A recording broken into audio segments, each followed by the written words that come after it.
Eu trabalho como entregador há uns 3 anos. Comecei na pandemia, quando a pizzaria onde eu fazia bicos pediu gente para entrega. Fui ficando. E hoje é o que paga minhas contas. O nome do lugar é Pizzaria Dona Lúcia, uma loja pequena numa avenida de bairro, na zona leste de São Paulo. O dono, o Mauro, é um cara tranquilo, mas exigente. Ele sempre repete que o segredo do negócio é cumprir o horário e manter o cliente feliz, mesmo os mais estranhos. Eu sempre fiz o turno da noite. Gosto da calma das ruas depois das 11. Menos trânsito, menos estresse. A gente fecha a cozinha à 1 da manhã, mas as últimas entregas costumam sair por volta de 00:30. Era uma rotina monótona, até que começou o que vou contar. Tudo começou com um cliente específico, o Sr. Dimas. Ele sempre fazia o pedido exatamente às 2:20 da madrugada. Sempre o mesmo combo: uma pizza grande meio calabresa, meio marguerita e uma garrafa de 2 litros de refrigerante.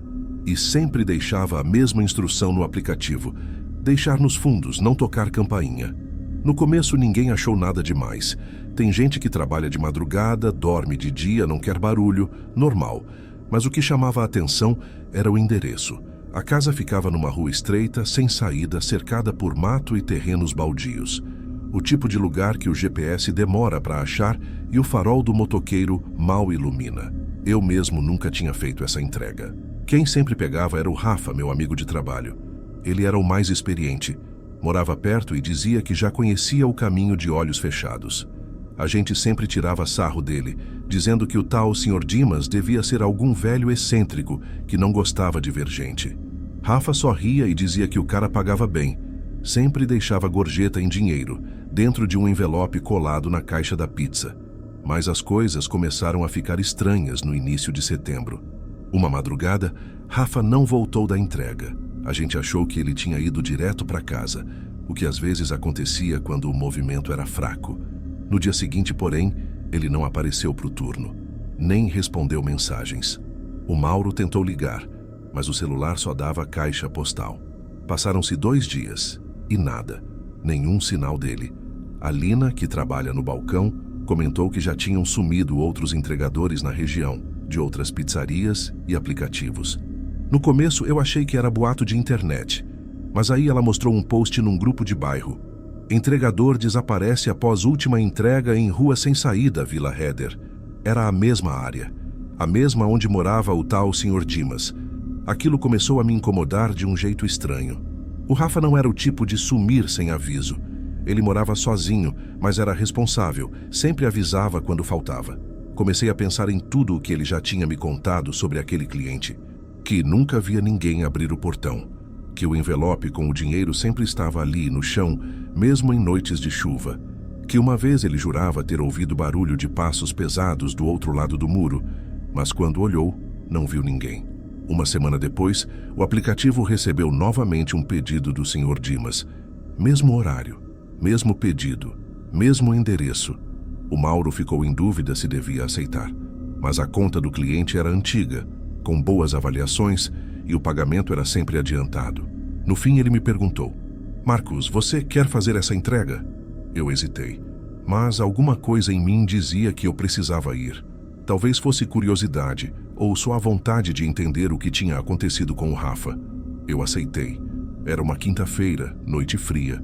Saí da pizzaria por volta de 2 da manhã com a caixa presa na garupa e o refrigerante dentro da mochila. O trajeto era curto, uns 4 quilômetros. Conforme eu me afastava das avenidas principais, as ruas ficavam mais escuras, mais silenciosas. A iluminação pública ali era falha, e o vento fazia os fios de energia balançarem, chiando. Quando cheguei a tal rua sem saída, senti um arrepio. As casas pareciam abandonadas, com muros altos e portões enferrujados. No fim da rua, a casa do Sr. Dimas. Uma fachada simples, portão cinza, pintura descascando. Só havia uma luz fraca acesa no fundo. Desci da moto, conferi o pedido e fui andando pelo corredor lateral da casa. O chão era de terra batida, cheio de folhas secas. Tudo estava em silêncio, exceto pelo som do vento passando por entre as árvores. Quando cheguei aos fundos, havia uma porta de madeira velha, trancada com uma corrente. Nenhum sinal de alguém. Eu deixei a pizza sobre um caixote, como dizia o pedido, e fiquei parado por alguns segundos, esperando ouvir alguma coisa. Nada. Nem passos, nem vozes. Só o som distante de um cachorro latindo. Peguei o celular para tirar uma foto como prova da entrega. Procedimento padrão. Mas quando a câmera abriu, a tela piscou. Deu um glitch rápido e a imagem ficou granulada, cheia de ruído. Achei que fosse por causa da pouca luz. Mesmo assim, tirei a foto. Quando olhei para conferir, percebi algo estranho. No canto da imagem, bem ao fundo, parecia haver uma sombra de alguém parado. Não dava para ver rosto, nem forma definida, só uma silhueta, como se alguém estivesse observando da janela lateral. O coração acelerou. Olhei para a janela, mas estava tudo escuro. Voltei para a moto o mais rápido que pude. O caminho de volta pareceu mais longo. Toda vez que parava num semáforo, eu sentia a sensação de que alguém me observava. Cheguei na pizzaria suando frio, mesmo com o vento gelado. Lina percebeu na hora. Tá tudo bem, Marcos? Acho que sim. Só, aquele lugar me deu um arrepio estranho. Contei a ela da sombra. Ela ficou pálida, mas tentou rir. Deve ter sido só o reflexo. Tentei acreditar nisso, mas naquela noite, quando cheguei em casa, recebi uma mensagem anônima no WhatsApp. Número desconhecido, sem foto de perfil. A mensagem dizia apenas: "Não volte lá." Fiquei encarando aquilo por longos minutos. Nenhum outro texto, nenhum áudio. Tentei responder, mas a mensagem não entregava, como se o número tivesse sido desativado logo depois. Na manhã seguinte, mostrei para Lina. Ela sugeriu irmos até a polícia, mas o Mauro pediu para não envolver o nome da pizzaria, para evitar problemas com a clientela. Só que naquela mesma noite, outro entregador de um aplicativo diferente desapareceu. Última localização registrada. A mesma rua. E eu já sabia que de um jeito ou de outro ia voltar lá. Durante o dia tudo parece menos assustador. As ruas são as mesmas, mas o sol faz a gente esquecer o que a noite esconde. Só que eu não conseguia tirar aquela foto da cabeça. Aquela sombra parada na janela, imóvel. Comecei a aumentar o brilho, aplicar filtros, tentar clarear. Mas a imagem só ficava mais distorcida. Mesmo assim, quanto mais eu olhava, mais eu tinha certeza. Havia alguém ali, me observando. Passei o dia tentando ignorar isso, mas à tarde recebi uma ligação da mãe do Rafa. A voz dela tremia.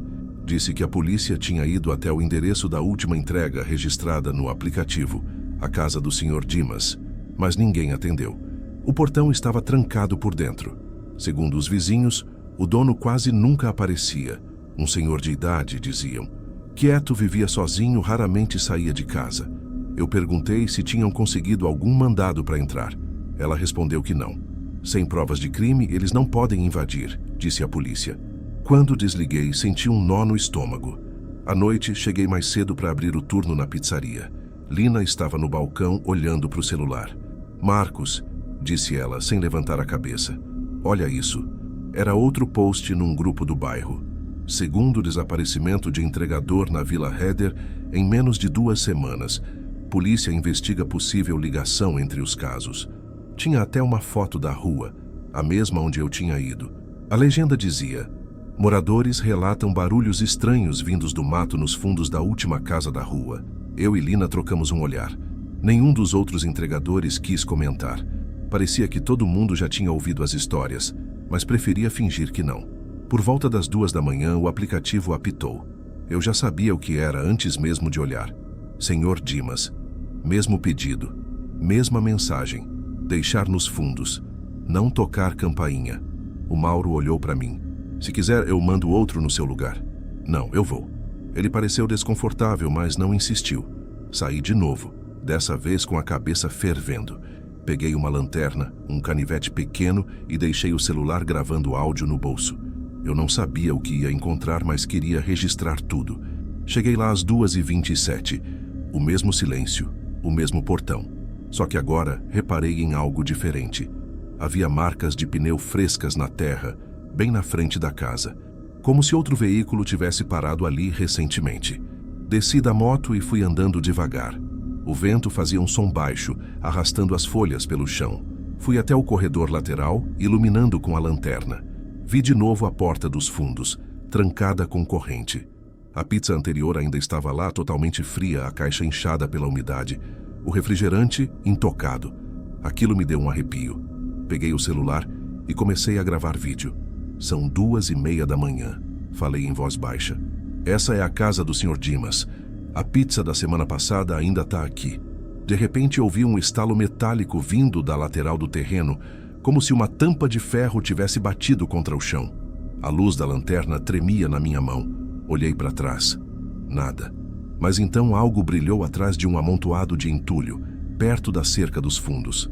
Me aproximei devagar. Havia uma tampa redonda de metal, parcialmente coberta por folhas e sujeira, como aquelas de bueiro antigo. Ao redor a terra parecia remexida. Alguém tinha mexido ali recentemente. Abaixei, limpei a superfície com a mão. A tampa tinha uma alça enferrujada. Puxei com força. Fez um rangido agudo, ecoando pelo quintal. Debaixo, um buraco escuro, de onde subia um ar gelado e úmido com cheiro de mofo e ferro.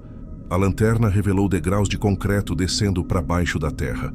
Meu coração disparou. A primeira coisa que pensei foi: talvez o Rafa tenha caído aí. Mas logo veio o medo real. E se alguém colocou ele lá? Fiquei parado por alguns segundos, respirando fundo, tentando decidir se descia. Foi quando ouvi um som baixo vindo lá de dentro. Algo como um gemido abafado. Tem alguém aí? Perguntei. Silêncio. Depois mais um gemido. Não pensei duas vezes. Apontei a lanterna e comecei a descer. Os degraus eram úmidos, cobertos de limo. O ar ficava mais pesado a cada passo. Parecia que o som da cidade desaparecia, substituído por um silêncio denso, quase palpável. Lá embaixo, o corredor era estreito, com paredes de concreto cru e infiltrações escuras. No chão, havia marcas de pegadas secas, como se alguém tivesse passado ali várias vezes. A poucos metros, vi uma porta de ferro entreaberta. Empurrei devagar. O rangido ecoou. O que vi me deixou sem ar. O cômodo era pequeno, iluminado apenas por uma lâmpada pendurada no fio.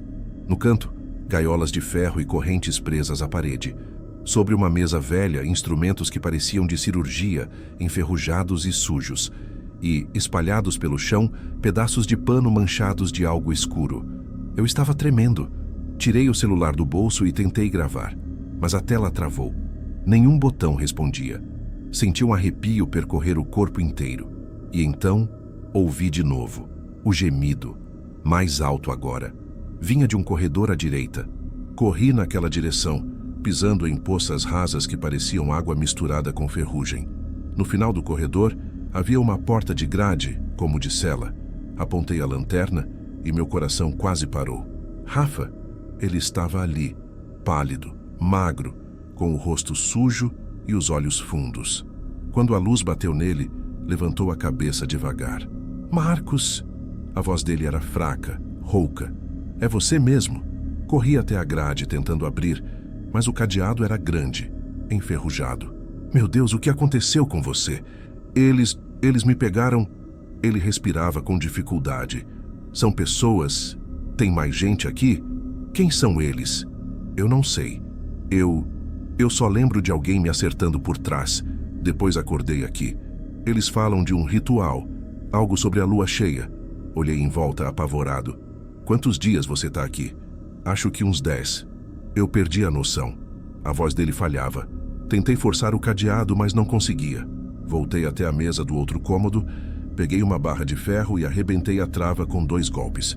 O som ecoou pelo túnel. O Rafa caiu nos meus braços, fraco. A gente precisa sair daqui agora, eu disse.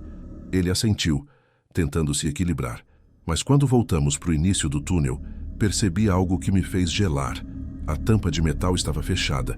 Alguém lá em cima tinha trancado. A tampa de ferro estava fechada. Eu empurrei, bati, chutei. Nada. O som metálico ecoava pelo túnel, devolvendo o barulho como se zombasse da minha tentativa. A respiração do Rafa soava pesada, irregular. Ele ainda tremia.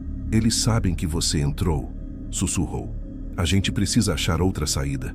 Olhei em volta, a luz da lanterna tremendo na minha mão. O túnel seguia mais fundo, se estendendo em uma direção oposta à da escada.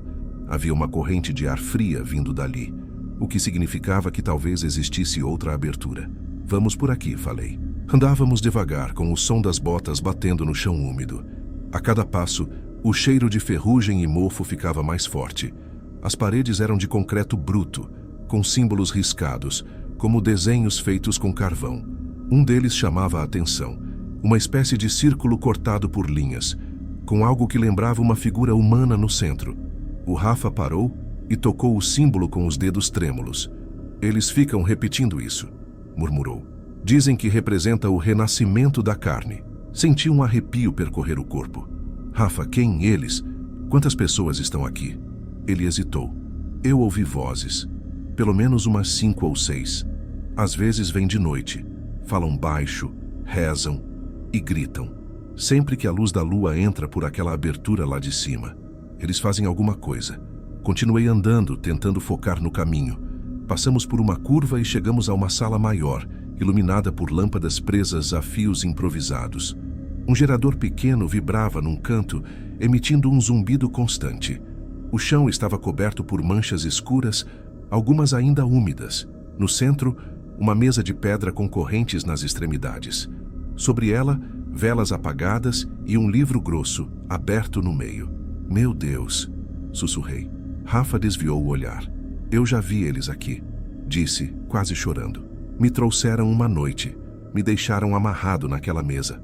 Falaram que iam preparar o corpo para a lua cheia. Eu achei que era loucura, até ver o sangue no chão. Senti o estômago virar. Folheei o livro com cuidado.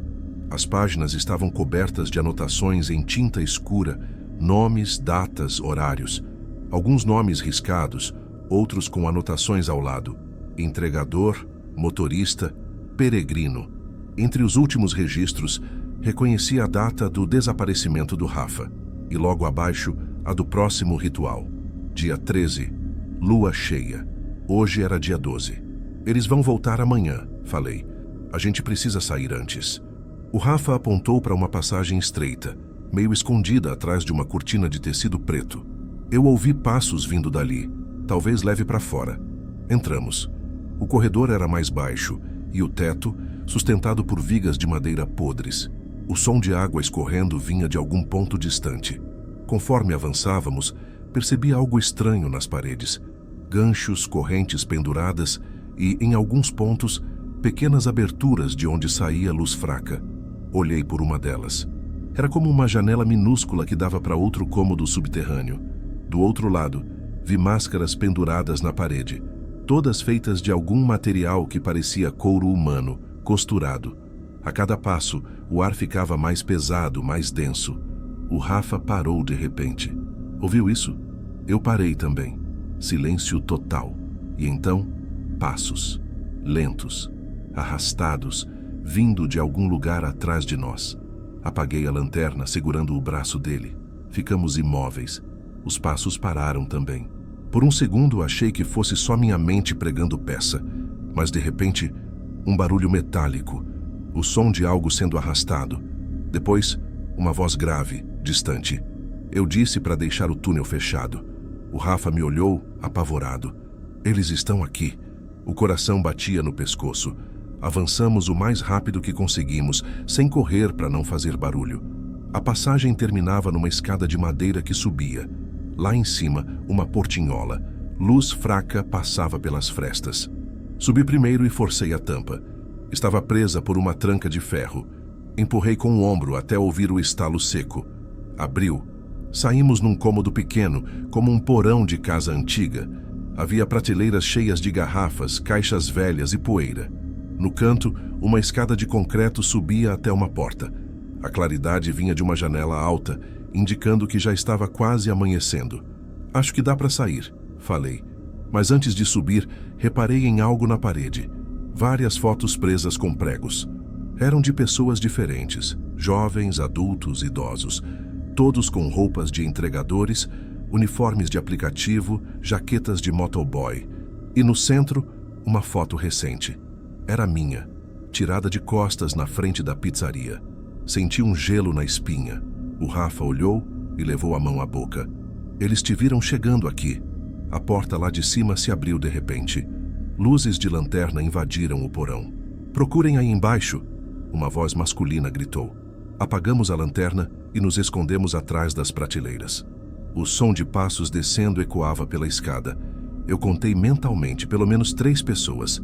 Você pega o gerador? Disse uma voz mais próxima. Os outros verifiquem as celas. O primeiro homem apareceu no porão. Usava botas sujas e uma máscara de tecido cobrindo metade do rosto. Segurava uma lanterna e uma barra de ferro. Caminhava devagar, olhando para os cantos. O Rafa tremia, tentando não respirar alto. Quando o homem passou pela prateleira, eu vi a chance. Peguei uma garrafa pesada e acertei com toda a força na cabeça dele. Ele caiu, atordoado. Peguei a lanterna e o canivete, puxando o Rafa pela manga. Subimos as escadas correndo. Lá em cima, a porta levava para uma sala de estar antiga, cheia de móveis cobertos por lençóis. Era como se ninguém morasse ali há anos. O chão rangia a cada passo. No corredor, outra porta entreaberta. Do lado de fora, dava para ver o quintal. Rápido! Sussurrei. Mas antes que conseguíssemos sair, ouvimos gritos vindos do porão. Eles estão subindo, corremos para o quintal. O sol começava a nascer, tingindo o céu de cinza. A moto ainda estava onde eu tinha deixado, mas quando chegamos perto, vimos o pneu traseiro completamente furado. Merda! Falei. Vamos a pé. Saímos correndo pela rua deserta, ofegantes, sem olhar para trás. Quando finalmente dobramos a esquina, o Rafa tropeçou e caiu. Ajudando ele a levantar, olhei para trás e vi por um instante 3 figuras paradas na frente da casa, observando em silêncio. Nenhuma delas se moveu. Nenhuma gritou. Só ficaram ali, imóveis, até que desaparecemos na curva seguinte. Andamos por quase 20 minutos até encontrar um posto de gasolina. O frentista nos olhou assustado ao ver o estado do Rafa. Chamou a polícia imediatamente. Enquanto esperávamos, eu tentava processar tudo. O túnel, o livro, as fotos, o ritual. Mas o que me marcou de verdade foi o olhar daquelas figuras na rua. Não havia raiva, nem pressa. Era como se elas soubessem que aquilo ainda não tinha terminado. A polícia chegou cerca de 15 minutos depois. 3 viaturas, luzes piscando, sirenes curtas. Nos levaram até a delegacia da região. Eu e o Rafa passamos horas dando depoimento. Ele estava em choque, falando pouco, e eu fazia o possível para preencher as lacunas. Contei sobre o túnel, as celas, o livro, as fotos. Contei tudo. O delegado, um homem baixo e grisalho, ouviu tudo com o rosto impassível. Então você entrou na propriedade sem mandado?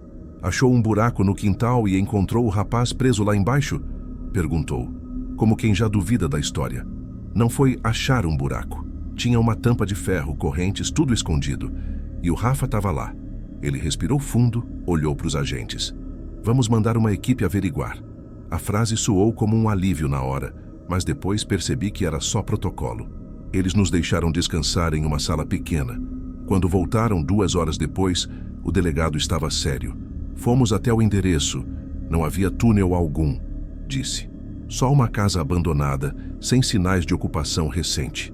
Fiquei em silêncio por alguns segundos, tentando entender. Isso é impossível. A gente saiu de lá faz poucas horas. Não encontramos tampa, escada nem porão. O terreno está coberto de entulho. Olhei para o Rafa, que abaixou a cabeça, os olhos cheios de lágrimas. Eles limparam tudo, sussurrou. O delegado suspirou. Vamos registrar o boletim, mas sem provas concretas não podemos avançar. O Sr. Dimas, segundo os vizinhos, se mudou há meses. Saímos da delegacia com a sensação de ter sonhado tudo, embora os arranhões nas mãos e as roupas sujas de terra dissessem o contrário.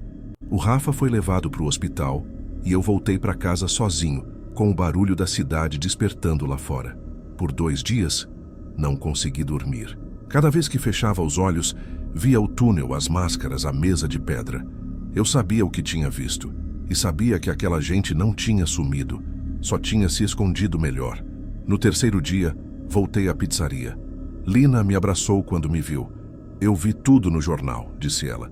Disseram que era um mal-entendido, que vocês confundiram o endereço. Mentira, respondi. Eles apagaram as provas.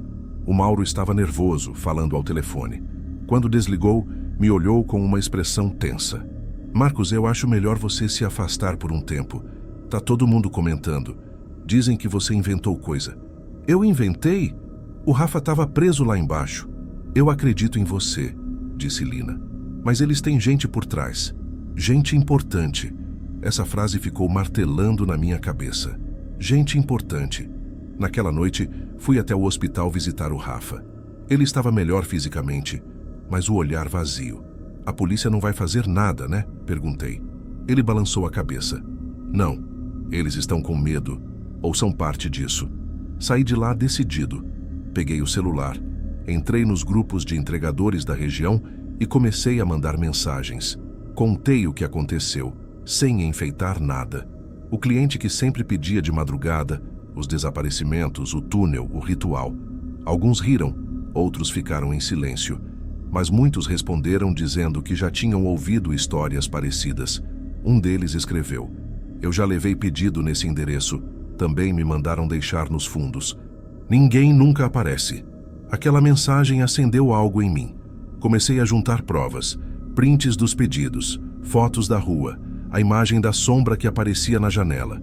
Fui montando tudo num arquivo e compartilhando com o grupo.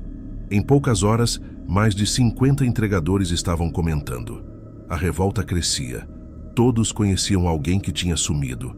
Um deles, o Juninho, disse: se a polícia não faz, a gente faz. Foi ali que começou a ideia. Marcamos para o sábado à noite. Encontraríamos no posto de gasolina da Vila Heder, o mesmo onde eu e o Rafa pedimos ajuda.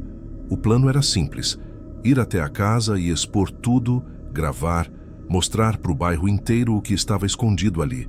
Quando cheguei, havia mais de 20 motos alinhadas. O som dos motores fazia o chão tremer.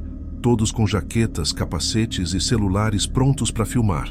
O Rafa não foi, ainda se recuperava, mas me mandou uma mensagem: não deixa que apaguem a verdade. Seguimos em comboio até a rua sem saída.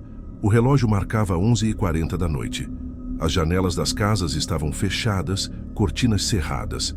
A do Sr. Dimas parecia desabitada, mas agora havia um muro novo, levantado recentemente, bloqueando o corredor lateral. Os caras começaram a buzinar, gritar, chutando o portão. Abre! Alguém berrava. Mostra o que tem aí dentro. O barulho ecoava por toda a rua. As luzes começaram a se acender nas casas vizinhas. Algumas pessoas filmavam das janelas. Eu fiquei parado olhando aquele muro novo e senti o mesmo frio na barriga que senti na primeira vez que fui ali. A diferença é que agora eu não estava sozinho. Um dos entregadores, o Juninho, pegou uma barra de ferro e bateu no muro. O reboco começou a cair. Outros se juntaram. Em minutos, abriram um buraco grande o suficiente para entrar. Do outro lado, o terreno estava vazio. Só entulho, tábuas, tijolos quebrados. Nenhum sinal de casa nem da tampa de ferro. Parecia que tudo tinha sido demolido e enterrado. Mas quando iluminaram o chão com as lanternas, algo brilhou. Um pedaço de corrente saindo da terra, cortada às pressas. Um silêncio pesado tomou conta do grupo. Eu me abaixei, toquei na corrente fria e senti o mesmo cheiro metálico que senti lá embaixo. De repente, uma viatura apareceu no fim da rua. Depois outra. E mais duas. Policiais desceram com escudos, mandando todos se afastarem. Isso aqui é propriedade particular, se gritavam. O Juninho gritou de volta. E os desaparecidos são propriedade particular também. A tensão quase virou confronto. Gritos, sirenes, câmeras filmando tudo. Alguns entregadores começaram a chutar as motos, derrubar sacos de entulho, quebrar garrafas. O barulho era ensurdecedor. No meio do caos, olhei de novo para o terreno. Por um instante, juro que vi uma fresta escura entre os escombros, como uma rachadura no chão. E dentro dela, uma corrente balançando sozinha, como se alguém lá embaixo ainda estivesse preso, ou observando. Mas antes que eu pudesse me aproximar, a polícia avançou. Espalharam todo mundo, empurraram, dispersaram com spray de pimenta. Eu fui levado para o chão, algemado. E a última coisa que vi antes de desmaiar foi a tampa da corrente desaparecendo sob uma camada de terra jogada por uma pá. Na delegacia, me liberaram horas depois, sem maiores explicações. Só disseram: deixe isso pra lá, garoto. Tem coisa que é melhor não cutucar, mas eu sei o que vi, e sei que aquele lugar ainda está lá embaixo, esperando a próxima lua cheia. Fiquei 2 dias sem sair de casa depois do protesto. A garganta ardia por causa do spray de pimenta e o corpo doía. As imagens da confusão estavam em todos os grupos de bairro, em páginas locais e até em alguns jornais pequenos. Chamavam de motim de entregadores. Diziam que tínhamos invadido uma casa particular e destruído propriedade. Nenhuma palavra sobre o túnel, nenhuma sobre os desaparecimentos. O vídeo que gravei na noite em que encontrei o Rafa tinha sumido do meu celular. Só ficou um arquivo corrompido com o nome Hessels 1024-0912.mp4. Quando tentei abrir, a tela ficou preta e o áudio soltou um chiado constante, quase como uma respiração. Depois, o celular travou. Fui dormir naquela noite com a sensação de que tudo tinha sido apagado, não só das ruas, mas da memória das pessoas também. Na pizzaria, o Mauro me recebeu com cara fechada. Marcos, a polícia veio aqui. Disseram para eu manter distância dessa história. Eles estão tentando encobrir tudo, respondi. Ele balançou a cabeça. Olha, eu não quero me meter nisso. A pizzaria quase foi interditada. Lina foi a única que ainda falava comigo. Eu acredito em você, disse. Mas toma cuidado. Esses caras não são qualquer um. Comecei a perceber que as pessoas evitavam me olhar. Os colegas de entrega, os moradores do bairro. Era como se eu tivesse cruzado uma linha invisível, me tornado alguém que viu demais.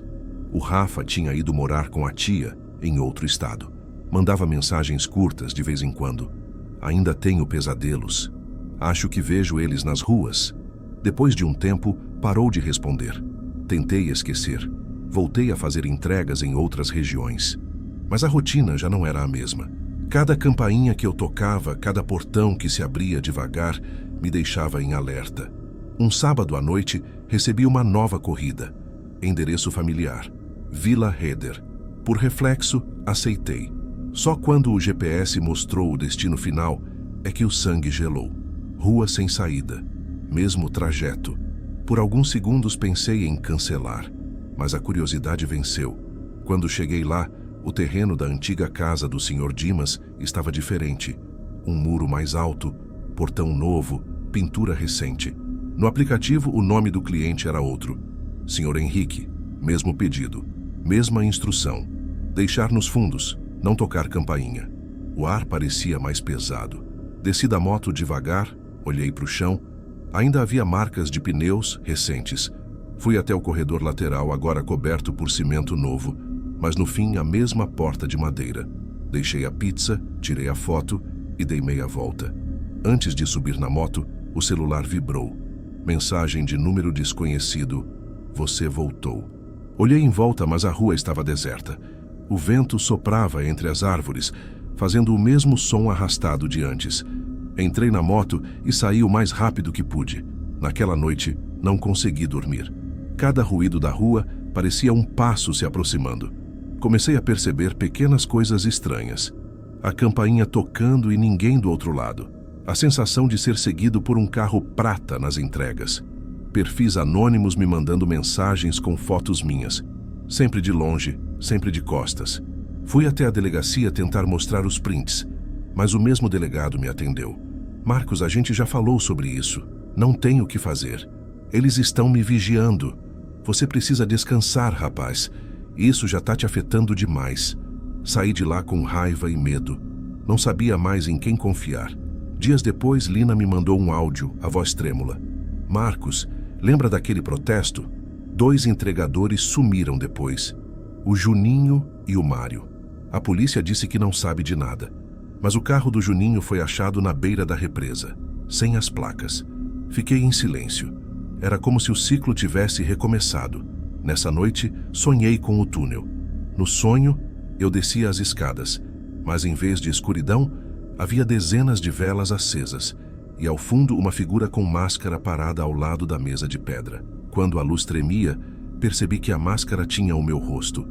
Acordei suando, com o som da buzina de uma moto vindo da rua. Olhei pela janela. Lá embaixo, uma moto parada. O entregador usava jaqueta escura, o capacete abaixado. Ficou ali por alguns segundos e depois saiu devagar, sem olhar para cima. No dia seguinte, fui até a pizzaria. Lina não estava lá. O Mauro disse que ela tinha pedido demissão. Disse que ia embora da cidade. Estava assustada. Naquela noite, Decidi que não ia mais trabalhar com entregas. Fui desligar o celular quando o aplicativo apitou. Novo pedido, mesmo endereço, mesmo horário, 2h20 da madrugada. Cancelei imediatamente. Mas o aplicativo apitou de novo. Outro pedido, depois outro e outro. 5 no total, todos com o mesmo endereço. Tentei fechar o app, mas ele travava. A tela piscava até que apareceu uma mensagem escrita em vermelho sobre o mapa. A entrega é sua, Marcos. O coração batia tão forte que parecia ecoar no quarto. Joguei o celular na cama e saí para respirar. Quando voltei, o telefone estava desligado. Passei o resto da noite acordado, esperando amanhecer. Às 7, decidi sair para caminhar. E quando abri a porta do apartamento, vi um envelope no chão. Era igual aos que o Rafa recebia nas entregas do Sr. Dimas. Papel pardo, dobrado com cuidado. Abri. Dentro havia uma foto impressa. Eu, parado na frente do meu prédio, tirada de algum lugar alto. E atrás, uma frase escrita à mão. A lua cheia é amanhã. Soltei o envelope e fechei a porta com força. Fiquei ali, encostado, tentando controlar a respiração. Naquela noite, o céu estava claro e a lua iluminava tudo. Os sons da cidade pareciam mais distantes, como se o tempo tivesse parado. Fiquei no sofá olhando para a janela, esperando algo acontecer. O relógio marcava 2h20. Nenhum ruído, nenhum som de moto. Por um momento, pensei que talvez tudo tivesse acabado, mas então ouvi 3 batidas suaves na porta. Fiquei imóvel. As batidas se repetiram, mais fortes. Peguei o celular, sem sinal, sem internet. Fui até a porta, devagar. Olhei pelo olho mágico. Nada. Mas havia algo no chão, deslizado por baixo da porta. Outra foto. Era a mesma da anterior, mas agora, na janela do meu apartamento, dava para ver 2 sombras paradas atrás de mim. Deixei o celular cair. Desde aquela noite, não faço mais entregas. Não saio depois das 10. O pessoal do bairro diz que o terreno da casa foi vendido e que vão construir um condomínio ali. Mas toda vez que passo perto, ainda sinto o mesmo cheiro de ferro e terra molhada. E de tempos em tempos, vejo novos posts em grupos de bairro. Entregador desaparece após entrega na Vila Heder. Última localização, rua sem saída. Alguns dizem que é lenda urbana. Outros juram que ouviram vozes saindo do chão nas madrugadas de lua cheia. Eu só sei que para alguns pedidos não existe cliente. Existe apenas alguém esperando que a próxima entrega seja você. Gostou do relato? Comente de que cidade está assistindo e se inscreva no canal. Agora vamos continuar com essas histórias arrepiantes. Meu nome é Renan. Tenho 32 anos e trabalho como entregador de aplicativo há alguns anos. A rotina é quase sempre a mesma. Longas horas na rua, silêncio dentro do carro e rostos desconhecidos que abrem portas por poucos segundos. A maioria das pessoas nem olha direito para você. Só pega o pedido, agradece e fecha. Eu me acostumei com isso. Naquela sexta-feira, o céu estava pesado desde o fim da tarde. Quando a chuva começou, parecia que o ar todo tinha virado água. Eu estava estacionado debaixo da marquise de uma farmácia fechada, esperando um novo pedido. A cidade estava quase deserta e o barulho da chuva grossa no teto metálico era constante. O celular vibrou às 23h09. Pedido novo: um sanduíche artesanal e uma lata de refrigerante. Cliente: Luana. Endereço: Rua Domingos. Faria, número 48, cerca de 4 quilômetros dali. Aceitei de imediato. Enquanto esperava o restaurante liberar o pedido, fiquei olhando o limpador de para-brisa riscar o vidro, indo e voltando no mesmo ritmo. Às vezes, nessas horas, eu me pegava pensando no quanto era estranho trabalhar no silêncio das madrugadas. Você fica mais atento a detalhes, a barulhos distantes, a pequenas coisas que normalmente ignoraria. Peguei o pedido e segui. As ruas estavam alagadas em alguns pontos e quase não havia ninguém do lado de fora. Quando cheguei à rua indicada, notei que era uma ruazinha curta, sem saída, com 6 ou 7 casas antigas. O número 48 ficava numa casa branca com o muro descascado e um portão baixo de ferro. A luz da varanda estava acesa. Toquei o interfone e esperei. Demorou um pouco até ouvir uma voz feminina, suave, mas tensa. Alô? Boa noite, entrega para Luana, respondi. Silêncio por uns 2 segundos. Pode entrar, o portão tá aberto. Empurrei o portão e entrei. O barulho da chuva ficou mais abafado ali dentro, e a varanda tinha uma luz amarelada, fraca. Quando ela abriu a porta, fiquei surpreso por um instante. Era uma mulher jovem, talvez uns 28, 30 anos, cabelo escuro preso de qualquer jeito, moletom cinza largo e calça de pijama. O rosto parecia bonito, mas cansado. Desculpa te fazer vir nessa tempestade, ela disse com um sorriso leve. Faz parte, respondi. Ela segurou a sacola com uma das mãos e a outra tremia um pouco. Achei que fosse por causa do frio, mas o olhar dela não condizia. Ela parecia nervosa o tempo todo olhando para dentro da casa. Assina aqui, por favor. Estendi o celular para ela. Ela pegou, mas demorou para digitar a senha. A cada toque na tela, olhava para trás como se esperasse algo. O silêncio da casa era estranho. Nenhuma TV ligada, nenhum som de música, nada. Enquanto ela assinava, percebi um detalhe. No braço dela, na altura do pulso, havia uma marca avermelhada, fina, como se tivesse sido apertada por algo. Ela percebeu meu olhar e puxou a manga depressa. Fingiu que nada aconteceu. Tá tudo certo? Perguntei, tentando soar casual. Ela me olhou por um instante, e naquele segundo algo mudou na expressão dela.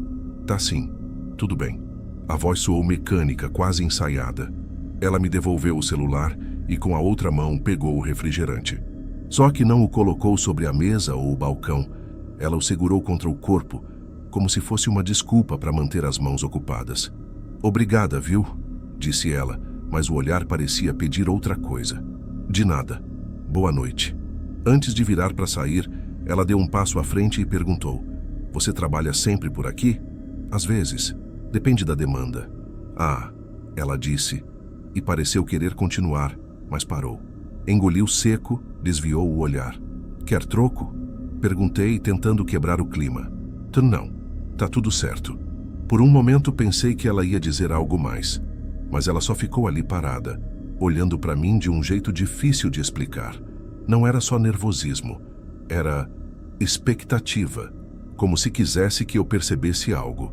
E então, de dentro da casa, ouvi um som abafado, como um móvel arrastando ou uma porta se fechando no fundo do corredor. Ela ficou imóvel, os olhos fixos naquele ponto escuro atrás de si. O reflexo da lâmpada tremia na janela. Tá tudo bem mesmo? Perguntei um pouco mais firme. Ela olhou para mim de novo, e pela primeira vez vi medo no olhar dela. Mas ao invés de responder, forçou um sorriso fraco. Tudo bem, sim. É que o vento bateu na janela. Só que naquela noite não havia vento. Só chuva. Ela se despediu rapidamente e fechou a porta, trancando logo em seguida. Fiquei parado na varanda por alguns segundos, ouvindo o som da chave girar. Senti um arrepio estranho, um instinto que me dizia para não sair dali. Mas o que eu ia fazer? Eu era só o entregador. Desci os 3 degraus, empurrei o portão e voltei para o carro. Quando olhei pelo retrovisor, a luz da sala ainda estava acesa, mas a cortina agora estava fechada. No caminho, não consegui parar de pensar no olhar dela. Tentei racionalizar. Talvez estivesse brigando com alguém, talvez fosse paranoia minha. Gente nervosa tem aos montes. Mas quanto mais eu lembrava da expressão dela, mais claro ficava que havia algo errado. O que me deixou mais perturbado foi a forma como ela perguntou se eu trabalhava sempre por ali. Não era uma pergunta casual. Era algo entre o medo e a esperança. Quando cheguei em casa, pouco depois das 2 da manhã, ainda chovia. Tomei banho, mas não consegui relaxar. A cena se repetia na cabeça. A marca no braço, o silêncio da casa, o barulho abafado, o olhar dela buscando algo em mim que eu não entendi. Deitei, e o som da chuva contra a janela parecia repetir o mesmo ritmo, como um lembrete de que eu tinha deixado alguma coisa inacabada naquela noite. Naquele momento, eu não fazia ideia do que realmente tinha acontecido na casa da Luana, mas algo dentro de mim, algo que eu tentei ignorar, já sabia que aquela não seria uma entrega qualquer. Acordei por volta das 9 da manhã, com o som da chuva ainda caindo, mais fraca agora, como se a cidade inteira tivesse exalado depois de uma longa noite. Demorei um pouco para levantar. O corpo estava pesado e a lembrança da entrega na casa da Luana ainda estava fresca demais para ser só mais uma história do trabalho. Fiz café, sentei no sofá e liguei a TV, deixando no noticiário local enquanto mexia no celular. A rotina de sempre: trânsito, política, previsão do tempo, até que uma manchete me fez largar a caneca. Mulher é encontrada morta dentro de casa na rua Domingos Faria, zona norte da cidade. O repórter falava em tom sério, e ao fundo eu vi a mesma fachada branca com o portão de ferro baixo, a mesma varanda, o mesmo número 48. Congelei. O nome apareceu logo depois: Luana F., 29 anos. A reportagem dizia que o corpo tinha sido encontrado por vizinhos no início da manhã, depois que perceberam a porta entreaberta. Segundo a polícia, a vítima apresentava sinais de agressão e, o mais estranho, não havia sinal de arrombamento. O café esfriou nas minhas mãos. Eu fiquei olhando para o nada, tentando juntar as peças. Eu tinha falado com ela. Tinha visto ela viva. Aquela mulher com os olhos fundos e o jeito nervoso estava respirando e me agradecendo poucas horas antes. A repórter continuava. Os vizinhos afirmam ter ouvido um barulho por volta de 23h40, mas não chamaram a polícia, acreditando que fosse algo comum. Até o momento, não há suspeitos identificados. 23h40. Naquele horário, eu ainda estava lá na varanda entregando o pedido. O estômago revirou. Peguei o celular e liguei para o Dário, meu colega de rota. Ele atendeu com voz sonolenta. Fala, Renan. Cara, tu tá vendo o jornal agora? Não. Por quê? Uma mulher foi morta ontem na rua Domingos Faria. Eu fiz entrega lá. Pra ela. Como assim? Pra ela, mano. Eu vi ela viva. Pegou o pedido na minha frente. Dário ficou em silêncio por alguns segundos. E tu viu alguma coisa estranha? Sei lá, ela parecia nervosa. Tinha uma marca no braço e toda hora olhava para dentro da casa, tipo, com medo. E tu não perguntou? Eu perguntei, mas ela disfarçou. Disse que era o vento. Do outro lado da linha, Dário soltou um suspiro. Cara, tu devia falar com a polícia. E dizer o quê? Que eu entreguei um lanche e achei ela meio assustada? Sei lá, mano. Mas se tu foi a última pessoa a ver ela viva, vão te procurar. A ligação terminou, mas as palavras dele ficaram ecoando. Peguei o celular e abri o aplicativo de entregas. Lá estava o histórico do pedido. Luana, Rua Domingos Faria, 48. 23h22 retirada, 23h39 entregue. Tudo batia com o que o jornal dizia. O resto do dia foi um borrão. Tentei trabalhar, mas não consegui me concentrar. Toda vez que olhava para o celular, lembrava do jeito como ela segurou o refrigerante contra o corpo, como se fosse um escudo, do tremor nas mãos. E da pergunta: você trabalha sempre por aqui? Era um jeito estranho de puxar conversa. Agora, com tudo que eu sabia, aquela frase parecia outra coisa. Como se ela quisesse garantir que eu passaria ali de novo, ou que eu voltaria se algo acontecesse. No fim da tarde, a notícia voltou a aparecer em outros canais. A polícia confirmava que Luana morava sozinha, mas o portão e a porta não tinham sido forçados. O repórter mencionou, quase de passagem, que vizinhos ouviram uma voz masculina na casa pouco antes do suposto horário da morte. Um som abafado, uma discussão curta.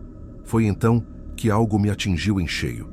Aquele barulho que ouvi, o arrastar de um móvel, ou talvez um corpo se movendo, e o olhar dela, paralisado na direção do corredor.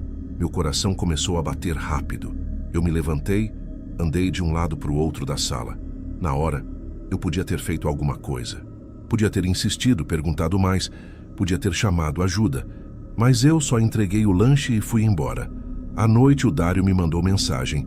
Saiu uma atualização. Parece que o ex-namorado dela está sendo procurado. O cara tem passagem por agressão. Li aquilo várias vezes. Um ex, alguém que provavelmente estava dentro da casa quando eu estive lá. Meu corpo inteiro gelou. Comecei a lembrar de cada detalhe. O jeito como ela segurou a sacola, o olhar de medo, a pausa antes de responder, o silêncio no corredor. Ela não estava nervosa sem motivo. Ela estava com alguém ali.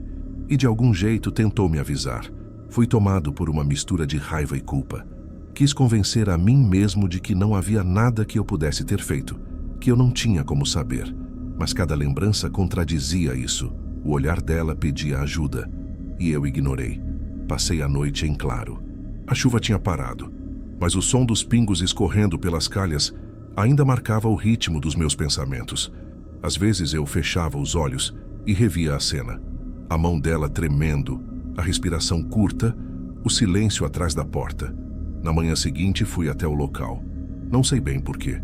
Talvez para convencer a mim mesmo de que era real. A rua estava cheia de curiosos. A casa, isolada por fita amarela. Vi uma viatura parada e 2 policiais conversando com uma mulher que parecia vizinha. Fiquei no carro me observando.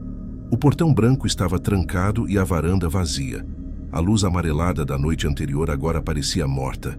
Fechei os olhos e ouvi de novo a voz dela na cabeça. Você trabalha sempre por aqui? Não era curiosidade, era esperança. E eu não percebi.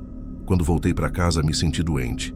O aplicativo tocou várias vezes com novos pedidos, mas eu ignorei todos.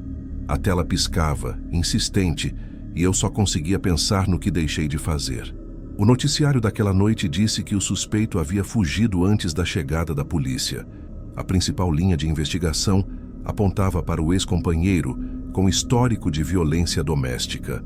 Os vizinhos ouviram gritos abafados, mas ninguém chamou ajuda porque a chuva era forte e parecia só uma briga de casal.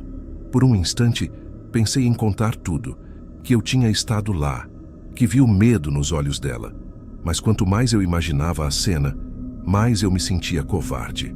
Porque no fundo eu não queria ser o entregador que viu e não fez nada. Apaguei o aplicativo naquela noite.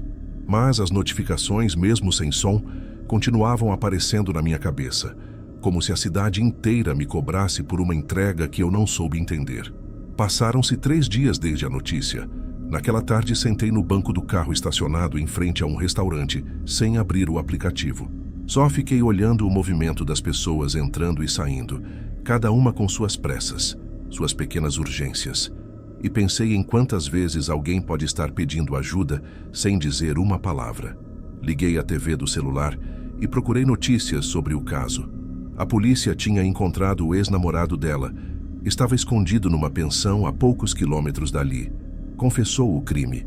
Disse que tinha ido conversar, que discutiram e que perdeu o controle. A entrevista do delegado era seca, técnica, mas cada palavra parecia me cortar por dentro. A vítima fez um pedido de comida por volta das 11 da noite, provavelmente na tentativa de não ficar sozinha ou de ganhar tempo. De ganhar tempo. Essas 3 palavras me tiraram o ar. Ela pediu o lanche como uma desculpa para alguém bater à porta. Para alguém, qualquer um, entrar naquela casa, nem que fosse por 1 minuto. E eu estive lá. Entrei. Olhei para ela, ouvi o medo na voz, vi o pedido nos olhos. E mesmo assim fui embora. Eu era o alguém que ela tentou alcançar. A partir daquele dia, parei de fazer entregas noturnas. Dizia para os colegas que era por segurança, mas a verdade é que eu não suportava mais ver uma porta se abrindo. Não suportava mais aquele instante em que 2 pessoas se olham rápido demais e uma delas tenta entender o que a outra não consegue dizer. Às vezes, estaciono o carro perto da rua Domingos Faria. A fita de isolamento já foi retirada e a casa está vazia. O portão branco repintado. Tudo parece normal de novo, mas eu fico ali, olhando, lembrando do som da chuva, do cheiro da comida, do modo como ela segurou o refrigerante contra o corpo, como se aquele gesto simples fosse uma última mensagem. E penso, talvez se eu tivesse demorado mais 1 minuto, se eu tivesse feito mais uma pergunta, se eu tivesse acreditado naquele olhar, mas eu não fiz nada. Fui só o entregador que bateu na porta errada, na hora certa, e não entendeu o que estava acontecendo. Hoje, quando ouço o toque de um novo pedido, ainda sinto o mesmo frio no estômago, porque toda vez que alguém pede comida numa noite de chuva, eu me pergunto se não é de novo um pedido de socorro que ninguém vai perceber.